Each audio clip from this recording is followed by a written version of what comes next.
Good evening all students. बेटा science में आपका चल रहा था परमाणु तथा अणु।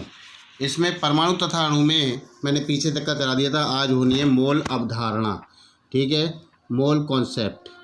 ठीक, रासायनिक गणनाओं में पदार्थों के सूक्ष्म कणों जैसे परमाणुओं, अणुओं, इलेक्ट्रॉनों, प्रोटॉनों आदि की संख्या ज्ञात करने के लिए एक नए मात्रक की आवश्यकता हुई। ठीक है, इसलिए मोल अवधारणा का प्रभाव हुआ।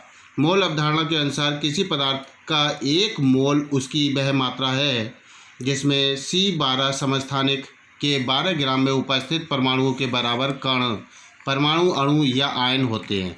अवोगाद्रो संख्या क्या होती है?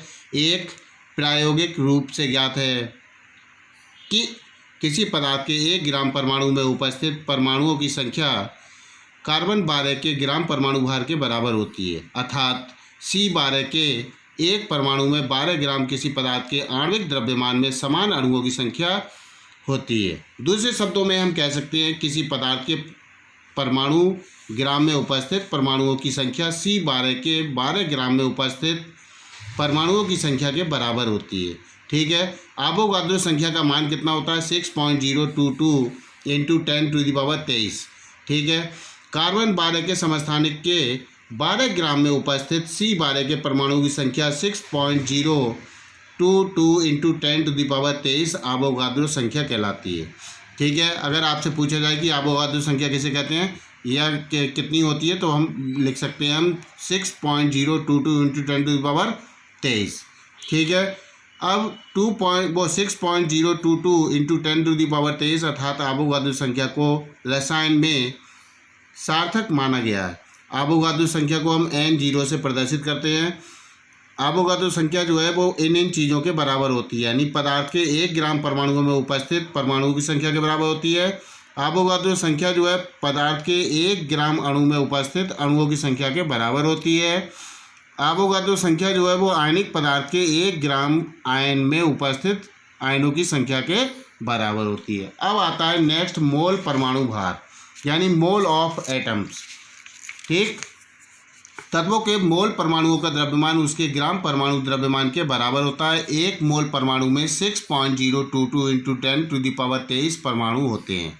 ठीक है, तत्व के मोल परमाणु में उसके 1 ग्राम परमाणु के समान होते हैं तथा परमाणु द्रव्यमान उसके ग्राम द्रव्यमान के बराबर होते हैं। ठीक है, अब मोल अणु आता है। पदार्थ के 1 मोल अणु द्रव्यमान उसके ग्राम आणविक द्रव्यमान के बराबर होता है। 1 मोल अणु में 6.022 इंटू 10⁻23 अणु होते हैं। ठीक है, पदार्थ का 1 ग्राम अणु उसके अणु के 1 मोल के बराबर होता है तथा उसका अणुभार ग्राम द्रव्यमान के बराबर होता है। ठीक है, अब आता है नेक्स्ट मोलर आयतन। सामान्य ताप व दाब पर पदार्थ के 1 मोल द्वारा घेरा गया आयतन मोलर आयतन कहलाता है। इसे Bm से प्रदर्शित करते हैं। निश्चित ताप व दाब पर किसी पदार्थ के 1 मोल का आयतन निश्चित होता है तथा इसे मोलर गैस का आयतन कहते हैं।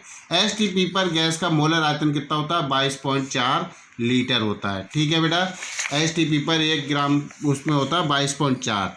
अब ये नेक्स्ट क्वेश्चन अब आपके इसमें आते हैं। इसी के एग्जाम्पल है आपको अवोगाद्रो संख्या के, ये किस तरीके से निकालेंगे आप। 12 ग्राम हीलियम में मोलों की संख्या ज्ञात कीजिए। तो हीलियम का परमाणु द्रव्यमान होता है 4 म्यू।